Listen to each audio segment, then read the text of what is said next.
Quisiera que vayamos ya a la palabra del Señor, conscientes de que en este tiempo que Dios nos ha traído, son muchas cosas que el Señor ha estado haciendo en los últimos tiempos en la iglesia. Ya lo hemos dicho mil veces, todos los cambios que hemos enfrentado. El testimonio es que en medio de todo eso hemos visto la mano de Dios y hemos visto cómo Dios usó aún las más grandes dificultades para potenciar su iglesia, para que su reino siga avanzando, y de eso podemos dar testimonio.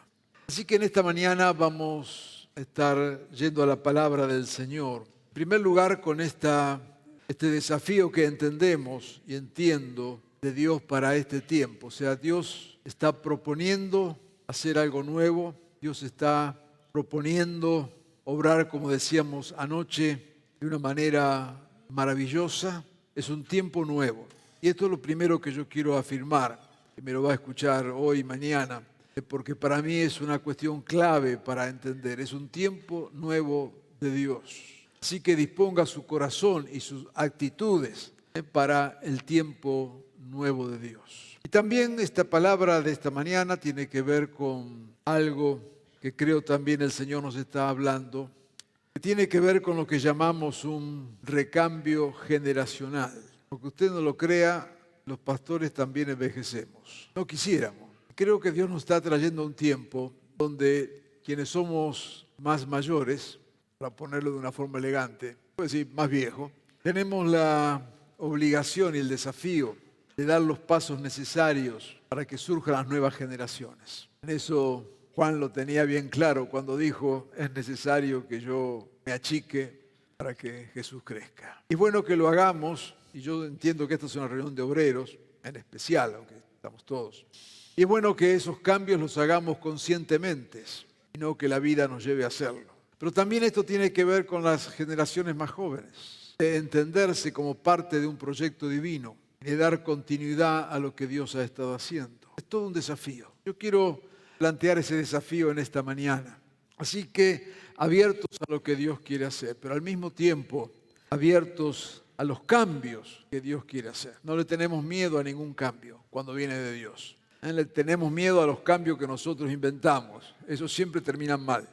Pero cuando viene de Dios siempre va para bien. Así que voy a compartir con ustedes una palabra que también he compartido en otro ámbito, que es generación de constructores. De eso se trata el mensaje en esta mañana. Quiero empezar leyendo allí en 1 Corintios 3:10, donde Pablo dice: según la gracia que Dios me ha dado, yo como maestro constructor eché los cimientos. Pablo está diciendo: me tocó a mí poner los cimientos. Dios lo usó para fundar iglesias. Dios lo usó para iniciar movimientos. Así que Pablo asume eso y dice: a mí me tocó echar los fundamentos, poner los fundamentos. Y es muy importante. No podemos construir bien si los fundamentos están mal. O sea, si los fundamentos no son los correctos, todo lo que hagamos encima de esos fundamentos se va a venir abajo. Así que a Pablo le había tocado poner los fundamentos. Dice: eché los cimientos, pero otro construye sobre ellos. Cada uno, por lo tanto, tenga cuidado de cómo construye. Es interesante estos dos elementos que aparece aquí, que es aplicable en todo ministerio y en la vida misma. Hay fundamentos y hay construcción sobre los fundamentos. Si los fundamentos no son buenos, ya Jesús lo enseñó, si edificamos sobre arena, lo que pongamos encima se va a venir abajo. Si edificamos sobre la roca, lo que pongamos encima se va a mantener. Fundamentos. Pero aún sobre buenos fundamentos, aún sobre la roca, si lo que edificamos, como diría Pablo, es de madera, de hojarasca, si no te vas a perder porque el fundamento es bueno. Iríamos usando nuestras palabras, poniéndolo en nuestros términos. Te vas a salvar. El fundamento es Jesucristo, te vas a salvar, tranquilo. Pero vas a vivir una vida un desastre si no edificas bien. Por eso es que vemos cristianos, hermanos, hermanas, que se la pasan edificando usando la peor madera que pueden encontrar. Claro, la más barata, la que se encuentra en cualquier lugar. Y entonces levantan y se le viene abajo, levantan y se le viene abajo. Pasa en lo personal, pasa en la familia. pasa en las iglesias. Así que Pablo está hablando acá de fundamentos. Los fundamentos son buenos. Dice, cada uno fíjese cómo sobreedifica. Decíamos que estamos en este tiempo del Señor. Y tiempo tras tiempo, el Señor usa distintos, mecanismos, distintas maneras para seguir avanzando en lo que Él quiere hacer. Usted puede ver en toda la historia de la iglesia cómo la iglesia viene, avanza, de repente entra como en un costumbrismo, ¿no es cierto?, en un dejarse llevar, y Dios viene, interviene, rompe todo allí y vuelve a relanzar la iglesia. Porque hay un principio acá, que Dios no anda arreglando cosas. Cuando la cosa no va, o aquello que no está conforme al plan de Dios, Él viene y lo tira abajo. Dios no gasta tiempo en remiendos. Para mí que Dios debería ser chino, porque vio que antes cuando usted compraba una heladera, si se rompía la podía arreglar. Compraba un lavarropa, se rompía, lo podía arreglar. Ahora usted compra una heladera, la tira y compra una heladera nueva. Se le rompió el lavarropa, lo tira, compra un lavarropa nuevo. Son todos chinos. Para mí que Dios era chino. Porque nunca gastó tiempo en arreglar. Así que cuando algo no funcionaba y no funciona, venía y lo cambiaba otra vez. Al mejor estilo chino. Vamos a leer en Jeremías.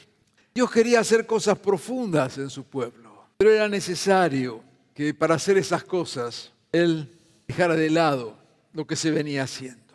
Jeremías 1, 9 al 10.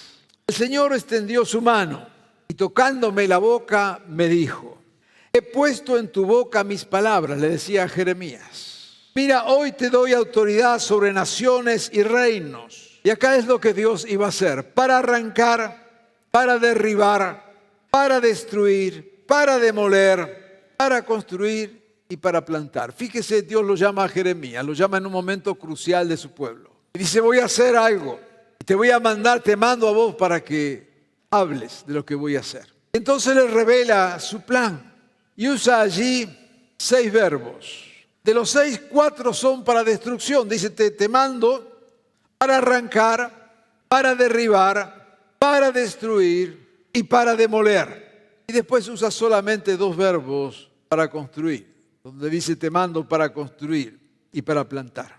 Una cosa es andar remendando algo. Y otra cosa es hacerlo de nuevo. Lo que Dios nos muestra acá, que cuando Él se propone hacer algo, Él lo hace de nuevo. Lo hace nuevo totalmente. Claro, para hacerlo, primero tiene que tirar abajo lo que nos sirve.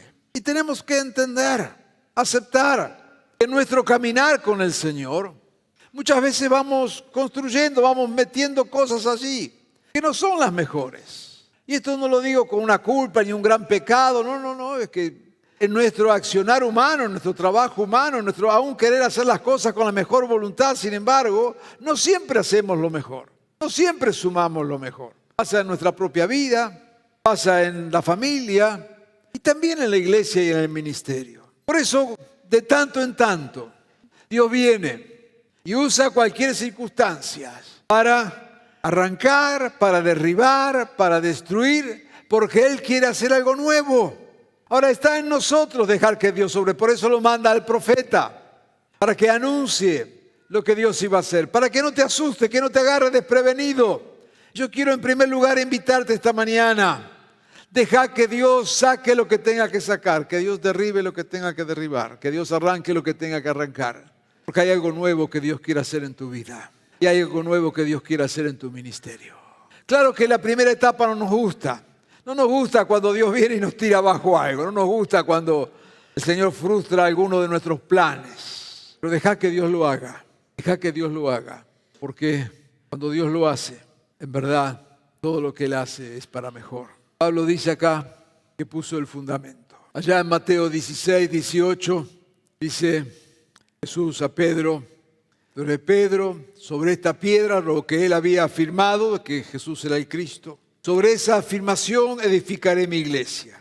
Y las puertas del reino de la muerte no prevalecerán contra ella. La primera, esto es fundamento. El fundamento es Jesucristo. El fundamento es aceptar lo que Jesucristo es. Y sobre ese fundamento que no podemos cambiar, es que Él edifica la iglesia y que edifica nuestras vidas. No es el tema central hoy, pero déjeme simplemente mencionar Cuidado con tratar de edificar sobre otro fundamento. Yo a veces me pone un poquito nervioso y preocupante cuando tratamos de construir un evangelio sin Jesucristo. Usted me dirá, ¿cómo es esto, pastor?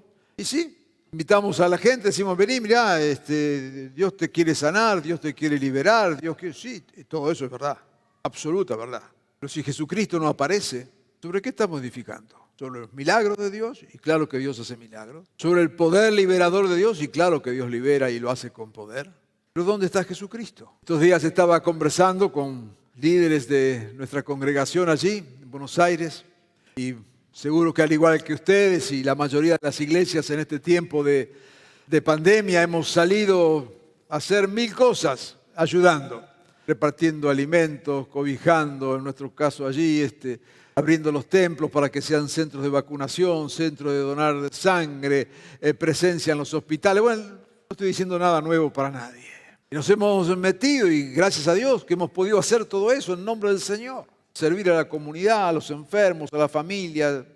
En todo la iglesia ha estado presente. Yo decía, si todo lo que hacemos, lo hacemos porque tenemos una visión de misión integral, como todo, no estoy hablando de algo único. Pero si en todo lo que hacemos no aparece Jesucristo, es tiempo perdido. Porque si para algo está la iglesia, es para llevar a Jesucristo. Hacemos todo lo demás. Ayudamos, damos de comer, sostenemos, aconsejamos, donamos, de todo. Pero quiero decirte algo. Eso también lo hace la Cruz Roja. También lo hace el Club de Leones. También lo hace el Rotary Club. También lo hace la municipalidad. Pero hay algo que ni la municipalidad, ni el Rotary, ni el Club de Leones, ni la Cruz Roja, ni ninguna institución venerable puede hacer, salvo la iglesia, es presentar a Jesucristo. Es el fundamento. Pablo dice, he puesto el fundamento. Así que cuando hablamos de construir en esta generación de constructores, cuando hablamos de lo que Dios va a hacer y lo que ha comenzado a hacer, no olvidemos jamás que todo eso tiene que estar sobre el fundamento de Jesús. Por eso Pablo dice, yo puse el fundamento, ahora vamos a hablar de cómo sobreedificar. Esa es la piedra angular.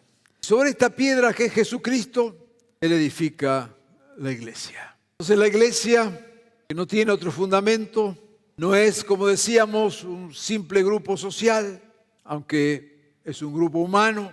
La iglesia no es un refugio religioso, aunque por supuesto tenemos fe y confiamos en Dios.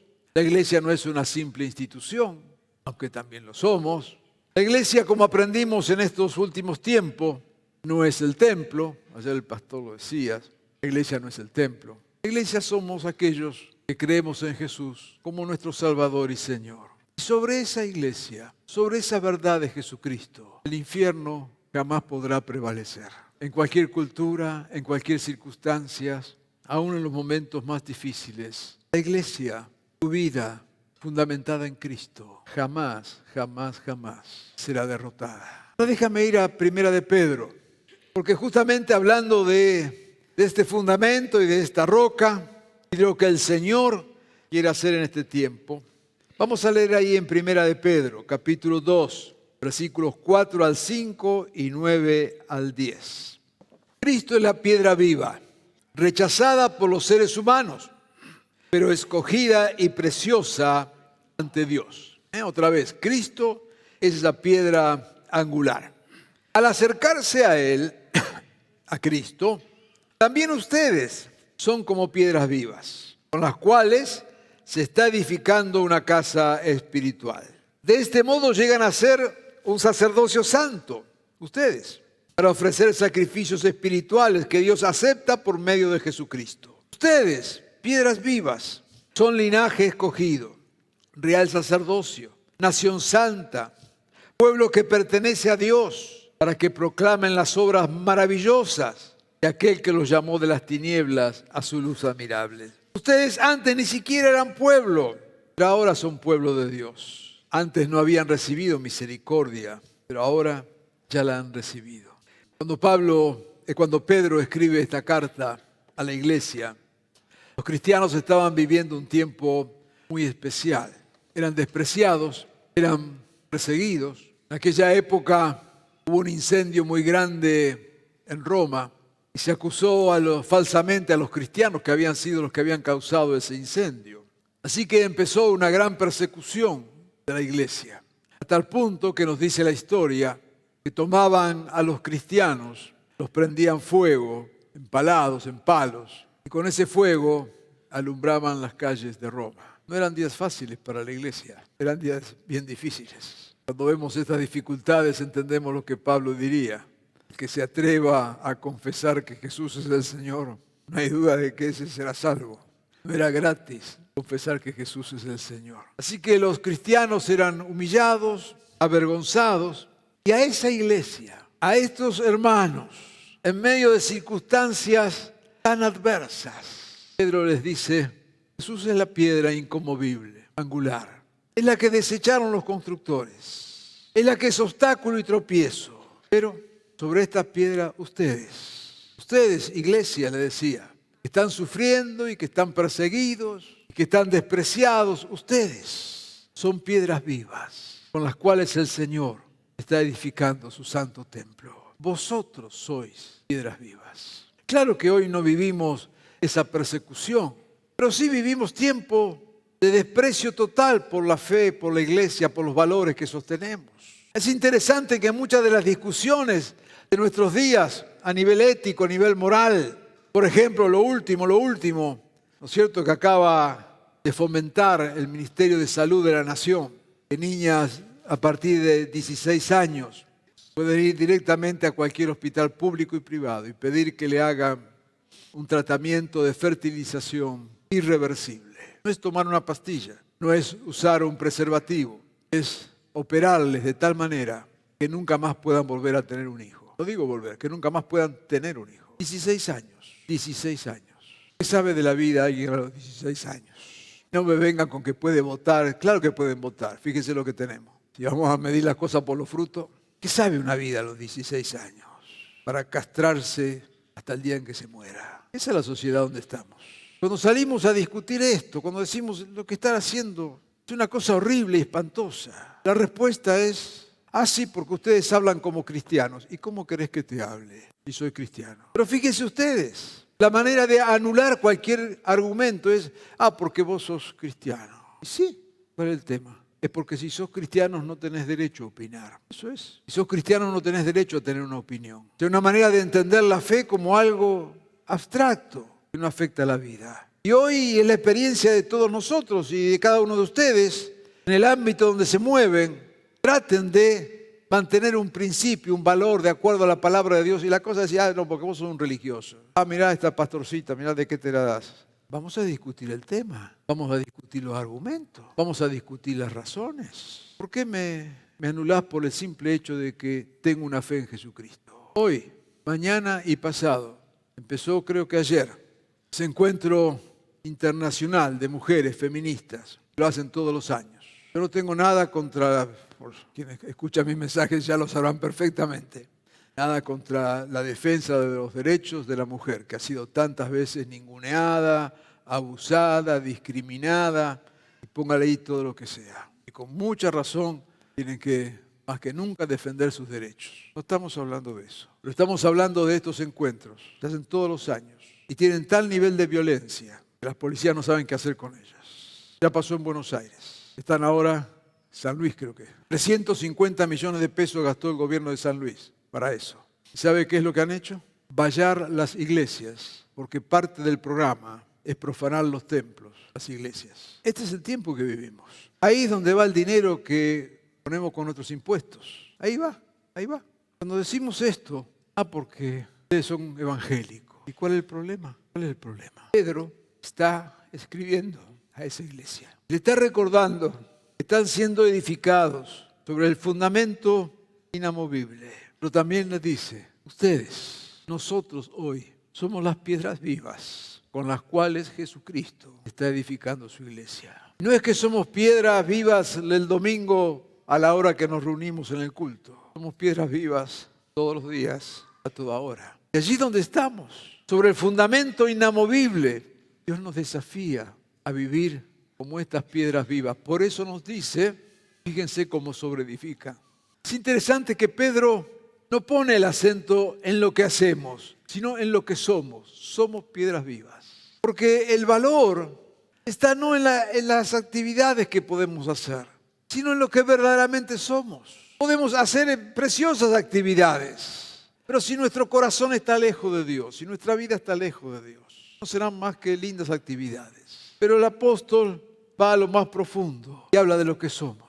Y en este tiempo, tiempo de Dios, tiempo donde Dios se ha propuesto hacer cosas nuevas y por eso ha venido y ha tirado abajo un montón de cosas y tiró abajo un montón de costumbres que teníamos y demás cosas. Nos dice, acuérdense de que son piedras vivas. Somos templo del Señor en el lugar en que nos encontremos. Por eso dice, cuidado como sobreedifican. Yo diría en esta mañana, y esto es para los más jóvenes, les toca a las nuevas generaciones cómo sobreedificar. Es cierto que todo lo que se hizo, no todo ha sido lo bueno que esperábamos. Es cierto que el fuego del Señor que viene de vez en cuando se encarga de quemar lo que no es piedra preciosa. Pero recuerda esto, te toca el momento de sobreedificar. Fíjate cómo lo vas a hacer. La importancia de la vida. Por eso nos dice que todos somos sacerdotes, dirá Pedro. Somos un reino de sacerdotes. Somos un reino de hombres y mujeres que servimos a Dios, que honramos a Dios. Somos piedras preciosas, puestas en las manos del Señor. Somos piedras que el Señor honra. Somos piedras que el Señor ha escogido. Nos dirá el texto, somos piedras para anunciar las verdades maravillosas del Evangelio de Cristo. No somos piedras preciosas para guardarlas en un estante, ni somos piedras preciosas para guardarlas en una caja fuerte. Somos piedras preciosas para ministrar en este tiempo, para servir, para honrar a Dios, para dejarnos que Él nos use, para lo que Él quiere edificar. Es un tiempo nuevo. Y en este tiempo nuevo es el tiempo en que Dios nos llama a lo que yo llamo, y alguna vez me lo habrá escuchado, a vivir una épica del reino. A animarnos a los grandes desafíos de parte del Señor, a consagrarnos de tal manera que sobre el fundamento de Cristo nos animemos a ministrar, a servir en fe, en la gracia, en el poder que Dios nos da. Es un tiempo precioso. Es cierto que el Señor ha venido y, decíamos recién, ha tirado abajo un montón de cosas. Al principio nos asustamos, dijimos, ¿qué va a pasar? Hoy damos gracias a Dios, Señor, qué bueno lo que pasó. Qué bueno lo que pasó. ¿Recuerda cuando de la noche a la mañana dijeron, se cierran los cultos? No era solo los cultos, se cerraba todo. A nosotros nos afectaba los cultos. E inmediatamente salió la iglesia y empezó a transmitir, ¿no es cierto? Algunas iglesias que no tenían ningún tipo de equipo hasta lo hacían con teléfonos celulares. Ponían el celular ahí y transmitían la predicación. Ni nos preparamos, no teníamos nada. ¿Y qué pasó? Si éramos 100 en la congregación, ahora lo veían 300. Si éramos 1000, la veían 2000. Cuando el diablo quiso cerrar, Dios multiplicó. Ese es Dios. Ese es Dios. Usted se da cuenta de la lógica divina. Nosotros habíamos construido una idea. Habíamos construido una idea de iglesia. Entonces decíamos, la iglesia son los que están en el templo. La iglesia somos esto. Y vamos a trabajar para esto. Y vamos a entretener a esto. Para que estos estén contentos. Y trabajamos, invertimos, hicimos para esto. Yo dijo, ok, voy a hacer algo nuevo. Recordó lo de Jeremías. Si para hacer algo nuevo, hay que tirar abajo lo que hay. Así que, ¿qué es lo que hay? ¿Culto todos los domingos en el templo? Ok, se acabó el culto en el templo. Así, de la noche a la mañana. Ay, Señor. Señor, ¿y por qué no lo arreglaste de a poco? ¿Por qué no levantaste a algún hermano que dijera, mire, pastor, yo tengo una cámara, si me deja transmitir? Hacelo de a poco, Señor. No así. Así no. Dios dijo, se acabó. Punto. Y Dios lo hizo. Y hoy estamos otra vez en el templo. Estamos por allí. Solo Dios sabe hasta dónde llegamos. Es el tiempo nuevo de Dios. Y lo que estoy mencionando es solamente una muestra que todos conocemos y visible, pero hay muchas otras cosas que ni siquiera estamos imaginando que Dios está haciendo en este tiempo. ¿Cuánto peleamos tantas veces, por ejemplo, para poder ministrar en distintos ámbitos, entrar a un hospital? Es toda una historia. Está todo bien, ¿vio? Pero de repente la entrada de alguien que va a ayudar a un hospital, que quiere llevar una palabra de fe, de ánimo, depende ya no solo del jefe de la guardia ni del médico, depende hasta del portero. Si te deja o no entrar al hospital. Claro, eso pasa con los evangélicos, ¿vio? Que somos ciudadanos de segunda, admitámoslo. Más allá que después venga el intendente, le ponga la mano, ore y todo. Y no estoy hablando del intendente de acá que ni sé ni quién es. Estoy hablando de personas, estoy hablando de cargos. Ajá, bien. Y Dios Dios usó esta pandemia y nos llamaban de los hospitales para que vayamos a ministrar. En la ciudad de Buenos Aires nos convocaron y en cada hospital había alguien de la fe católica y en cada hospital público había un pastor o un hermano o hermana evangélica designado oficialmente para atender a los enfermos que entraban por COVID. Antes no podíamos. Y Dios dijo, ok, voy a hacer algo nuevo. Y no arregló con un permisito, lo hizo con una convocatoria. Vengan a ayudarnos. Cuando Dios decide edificar algo nuevo, Él lo hace de una manera total y absoluta. Dios nos llama entonces a nosotros, nos convoca en este tiempo y nos desafía en este tiempo para que seamos esta iglesia que se levanta sobre el fundamento que es Jesucristo, pero como piedras vivas, como sacerdotes de Dios a este mundo, como puentes entre Dios y el mundo. Una iglesia, un pueblo que Dios convoca a que sirvamos con ese espíritu de siervos. Estoy entre vosotros, decía Jesús, como el que sirve. Una iglesia de brazos abiertos es la que Dios está construyendo. Sin discriminaciones, sin dejar a nadie afuera. Hay iglesias que para entrar te tienen que dar carnet de santo. Y no porque Dios no sea santo, sí. Pero ¿sabe? Hay un texto por allí en la Biblia que dice, el que a mí viene, no lo echo fuera. Así que yo ya desde hace un tiempo he decidido no echar afuera a los que Jesús recibe. Usted me dirá, pastor, ¿usted acepta cualquier cosa? No, claro que no. No acepta cualquier cosa, no, de ninguna manera. Usted cambió el mensaje, pastor, y ahora dice que está todo bien. No, de ninguna manera. Lo que está bien, lo que está mal, está mal. Lo que es pecado sigue siendo pecado. Y el infierno sigue ahí esperando.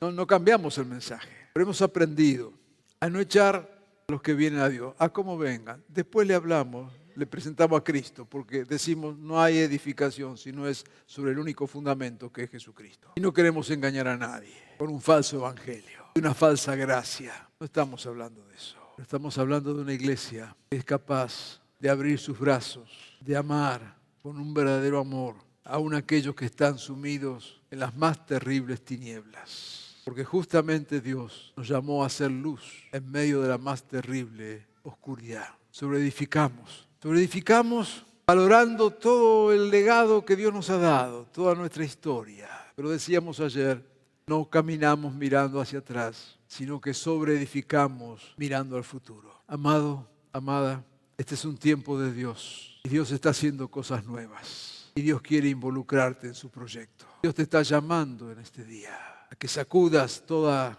modorra espiritual y te pongas en las manos del Señor, que respondas a su llamado, que dejes que Él queme la hoja, la hojarasca, la madera y que te aceptes el desafío de construir con los mejores materiales en este tiempo de Dios. Señor, úsame para este tiempo. Dios te convoca y convoca a una generación de constructores para que en esta sociedad, en este mundo donde Dios nos ha puesto, seamos capaces de traer con toda gloria y poder la gracia liberadora de nuestro amado Jesús. Te invito a aceptar esta invitación en esta mañana y a ser parte de lo que Dios está edificando. Y de paso, si hay cosas que en tu vida o en tu ministerio deben ser arrancadas, destruidas, quemadas, deja que Dios lo haga. Deja que Dios lo haga. Porque cuando Dios lo hace, lo que Él reconstruirá será infinitamente mejor. Recuerda esto en esta mañana.